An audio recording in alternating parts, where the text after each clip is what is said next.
See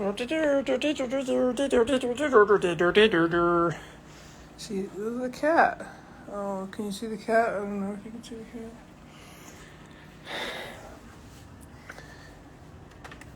I'm taking care of a cat, sort of half-time, part-time.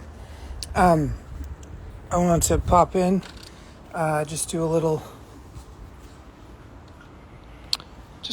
nonsense live reel today, which is Saturday evening, now that the sun has gone down and it is less of an oppressive heat wave vibes.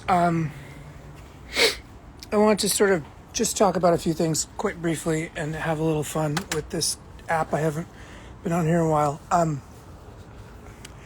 I think it's an interesting combination that we are experiencing essentially the heat death of global capitalism, which will probably kill thousands of people, probably much more than COVID did.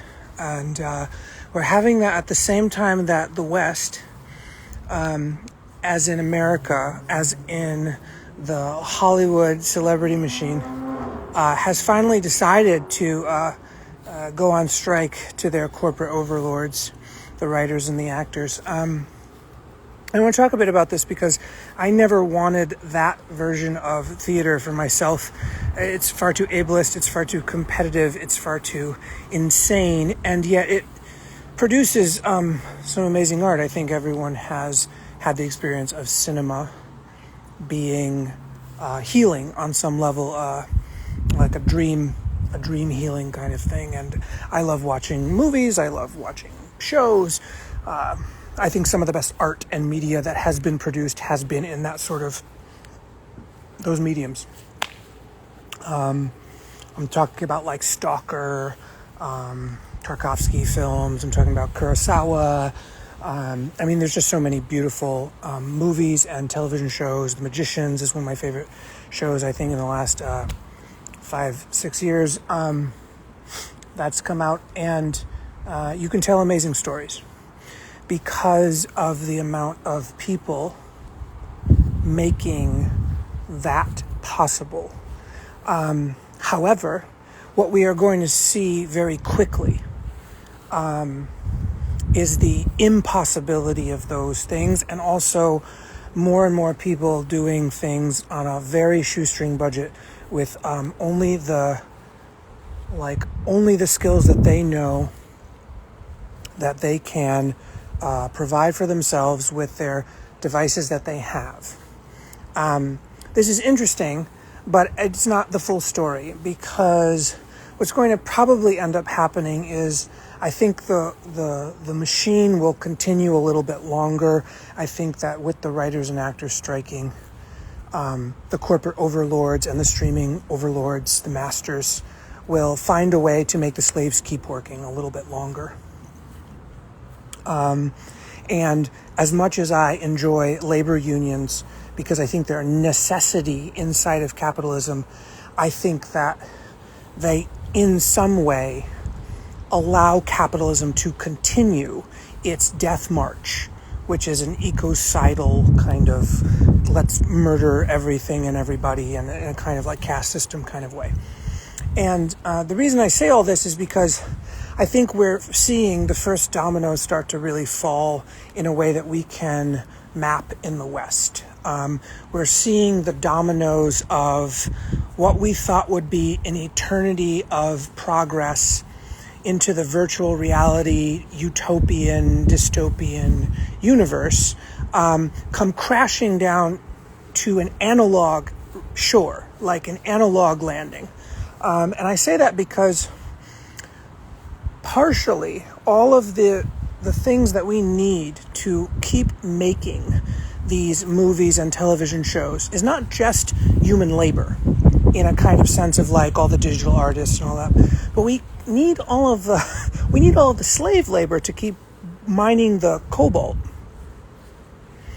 And we need all the poor people in Africa to keep toxic poisoning themselves, digging up uranium with their fucking bare hands in order to keep creating computers and server farms that can render the latest CGI blockbuster from Marvel.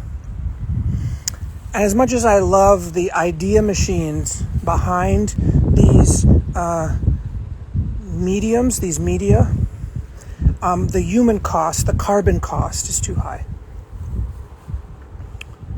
And it will be shown, as in we will not be able to abstract, we won't be able to negotiate our way out of this cost. Because the cost that we have accumulated, the debt that has not yet been paid and continues to accumulate, is not just a theoretical debt. It's not just a kind of, well, we invent money and so it's an invented debt. No. It's a real material debt in the terms of carbon emissions, the finite amount of carbon that's, trapped behind the ice shelf or something, and we're going to burn it all and whatever. So that's sort of point number one, is that we're starting to see the dominoes fall, and they're falling back to an analog Earth. There's nothing that's going to be, we won't be able to virtually or digitally mask 120 degree temperatures. We won't be able to. For me, in this apartment that I live in right now, is the first apartment, they're just like, look at it. This is the first apartment I've ever had where I have not had to deal with a roommate. And I'm 43 years old. That being said, this building was not designed for the kind of heat that Portland has now. And I had to, 2 years ago, buy an AC unit just for this room. So it's this little AC unit that, it's not really like an old school AC unit. It's more like it's on the ground. It blows air into a space. I have to run that 24 hours a day to exist in my living room as my main room, which is adjacent to the kitchen. And if I don't do that, I won't be able to breathe in the house, in the apartment, with the windows and doors closed to prevent extra heat from the outside coming in. And I say that because my entire life, living in inner cities, living in poor housing, I never once before this had ever needed to have an air conditioner where I lived. It was always like a box fan or something. This says something about what's happening, because for me, I literally would not be able to do my measly entrepreneurship in that room, because literally the heat from the laptop and the heat that is being like baked, because the building is not designed for heat, makes it so that I could not actually function in that room, in that apartment. So I have to run this little AC unit 24 hours a day just to be able to breathe and to sleep and to like have it be like functional, right? Now, I have a hard enough time doing that. And then there are millionaires and billionaires and people who are right below millionaire who are using AC in hundreds, dozens of rooms 24 hours a day because they have mansions or 4-bedroom apartments or something. So you see how the math doesn't quite equate. And I want to talk about this just a little bit longer because I often get told by idiots online that it's up to me, little old me, and little old you, the poors, the little povels, that it's our fault that we have to do our part to stave off global warming, which is to say we need to cut back on what our privileges, which is to say we need to stop eating meat, we need to stop running cars, we need to stop flying. And this is part of the caste system mentality, because it is not little old me who is causing this climate crisis. Because I've gone my whole life without having basic, luxuries. I've never owned a car. I've always taken public transit. And I eat a small amount of meat, right? So it's not my fault. And it's probably not your fault unless you're one of these people who's making $100K a year and just doing whatever the fuck they want and wants to be a millionaire, right? But there are many millionaires and billionaires and corporations and, CEOs and corporations and these conglomerate entities that are essentially cranking the AC. And when I say cranking the AC, I mean like just running air conditioning for like giant buildings so that they can dream up new ways to manipulate the stock market or to fly a jet to the latest vacation destination that is slowly sinking underwater because of the very carbon emissions that are happening. Okay, so there's this second thing happening as the writers and actors are striking in LA, while LA is under a heat dome. So for me, as I was trained in devised physical theater, which is actually a very socialist cooperative form of theater making, that says that people, just regular people, can make theater, can make media, can tell stories. And they tell them with what they have available. So they tell analog stories with our analog bodies. And sometimes we use digital multimedia to do that. Just like right now I'm talking to you via digital media and I'm using a digital filter. But I'm still really here. I still have this body. I'm not a CGI generated person. And I'm not trying to create some kind of CGI generated like dancing baby to like tell the story. If I had to do that, I would just like dress up and do, as a character, and I would try to tell the story. And I say this because while in my lifetime, I have seen the shift from analog to digital in a rapid state. But I lived before that was viable. I lived before digital devices and media and the internet was a viable strategy for making money. And I believe that perhaps it's a pretty good chance that I will also live to see the other side of that, which is, no, we don't all get an iPhone and we don't all have a laptop whenever we want it. Again, just like that. So if this bell curve has peaked and it's crashing now, and maybe another 10, 20 years at the most, that we're going to have this kind of like Western plethora of shit that we can like do whatever we want, the bill will come due. The gas bill will come due. The electric bill will come due. The rental bill will come due. More and more of us will become houseless. More and more of us will become sick. More and more of us will become disposable. This is not doomerism. This is a sort of analytical retrospective of what happens in empires. All throughout history, there's been empires that rise and fall. They get fat on the land. They steal from the people. They steal from the land. And then eventually they die. They kill themselves with their gluttony and their greed. And alongside of that, they kill a lot of other people. They take us with them. It's a cat. Maybe you can hear the cat. See, they say hi to the people. Say hi to the people. Say hi. Right. So they take us with them. Long story short, to come around to why I want to talk about this is that because I believe that all human beings are artists and storytellers, dreamers, ritualists, that there is no need for us to wait for other people to negotiate with slave masters and rich psychopaths. You might want to be one of those rich psychopaths, and that's totally fine, but I do not. We don't have to wait for them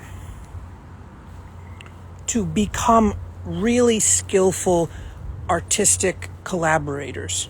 We will still be able to tell real stories that are meaningful, that are powerful and that are ephemeral, because we probably won't be able to record them. Just regular art, singing and dancing and acting and writing, and it'll all just disappear, and then we do it again. We don't have to wait for some other people to negotiate some kind of stopgap to the next crisis, to the next heat wave, to the next collapse happens. Because we're seeing the collapse now, and there is no solution, to be completely honest. There's no real solution other than to do what our ancestors did for over 300,000 years before the agricultural revolution.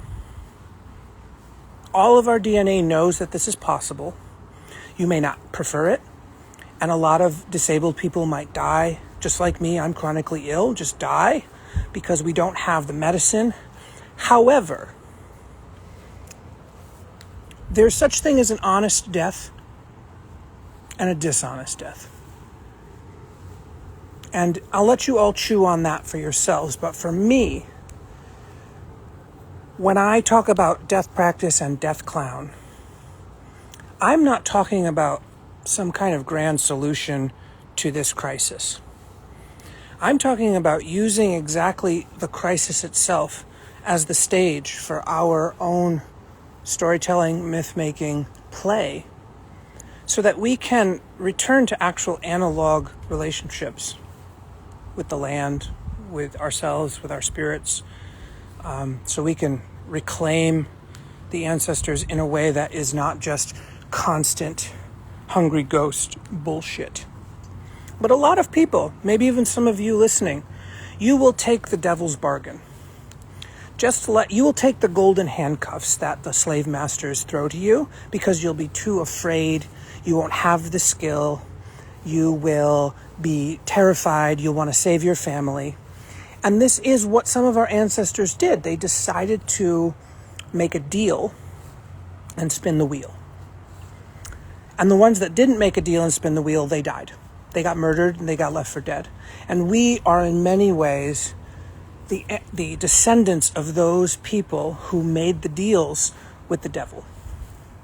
And the devil is us on some level. The devil is us and our ancestors trying to bargain our way out of an honest death, an honest dying, an honest artistic process that eventually ends in this incarnation. And so for me, I'm always on the edge of this. My sickness gets worse every winter, and it gets worse every summer. Like, it has a different worse in the summer than it does in the winter, and it just is what it is. But I think that the analog nature of what I'm talking about, which is we still have to not wait. We can't wait for others to get to the point. If we're ready to get to the point, each of us knows what that means. And for me, as a person who spent the last 5 years trying to essentially placate and compromise using digital media to help people, what I've noticed is that it had very mixed results. It's a very mixed bag, and I don't want to do that anymore. But I still will use what is possible while we have it. But I'm not planning on having it forever, because it won't last forever. It won't last forever. So as the writers are striking, as the actors are striking, as people are up in arms about the war in the Ukraine and all this fabricated conspirituality nonsense, while RFK Jr., this white supremacist, psychopathic, new age motherfucker, being backed by Charles Dickhead Eisenstein and all these pieces of shit that some of you probably lick the boots of because you think they're going to save you. I'm not waiting for any of them. I'm voting Cornel West. You know what I'm saying? I'm voting for people with actual integrity who will not take the devil's bargains, hopefully, who will not accept the golden handcuffs and the golden cage of white supremacy and capitalism. And I will continue to make the art that I can make with the body I actually have. And if you'd like to actually join me to try to figure out what that looks like for you, then my first, possibly last class happening in September 9th and 10th, it's going to start. I'm finalizing the dates right now. It's basically a 3-month college course where I'm going to try to do my best to do this art academy thing online. But I recognize that it's a sinking ship. The digital community space is a ship full of holes. It's a Titanic and it's sinking. And while it's sinking, the rats, which is us, maybe we get to do a little play on that sinking ship. And eventually we're going to have to figure out what we do when the ship actually sinks. But for now, while it's sort of 45% in the water, this is my response to everything that's happening. Climate crisis, complete, inequity of money, rampant poverty, rampant health issues, no social safety net, no community care or accountability, no real integrity, right? This is my answer. And it's not the answer for everyone. It's not the answer anyone wants to hear, but it is the answer that I, as an artist, can make honestly, to live and die in an analog way, which has some digital footprint, because that's what we were given right now. But I am preparing for the time when I can only talk to the people, absolutely the people that are next to me in local space and time. There will be a time when there will be no more of this. There will be no more of this digital, long-distance, abstraction, projection matrix. There will just be the real life and the real people and the real demons and the real ghosts and the real bullshit and the real dishonesty in front of us in local communities, dying and starving and cannibalizing each other. Because that's what people do most of the time when they don't have a culture and they don't have skill and they're frightened and they're hurt. So I just wanted to pop on here because it was fun to do that for a second. The heat wave had kind of subsided, and I just decided to say, wow, all of these things are happening at once. I don't think they're disconnected. I think it's actually almost like a perfect collage of context and storylines. And hopefully I can play my art through this maze of trouble and distortion to the next tiny bit of learning and discovery, because I don't really think I'm going to be saved, but I do want to keep playing. So that's my spiel. I've talked long enough. It's been fun while it's lasted.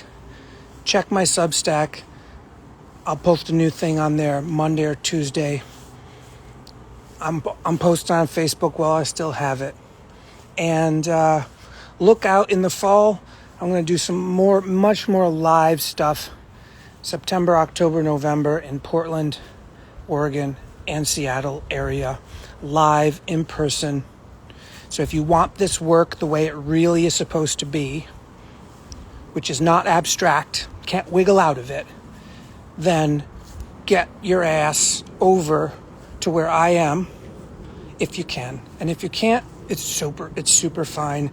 I'm not begging anybody, but I am focusing now and into the future on live events so that we can do the real work in a real context together. So peace for now. I really dig this filter. It's really fun looking at myself in this heat thermal thing. Let's just say goodbye to the cat before we go. This is the cat. I'm cat sitting a little bit. You want to see kitty? Where are you? Oh yes. Look at this beautiful burrito. It's a beautiful. Oh, yeah, you don't want to be on camera. All right. Peace.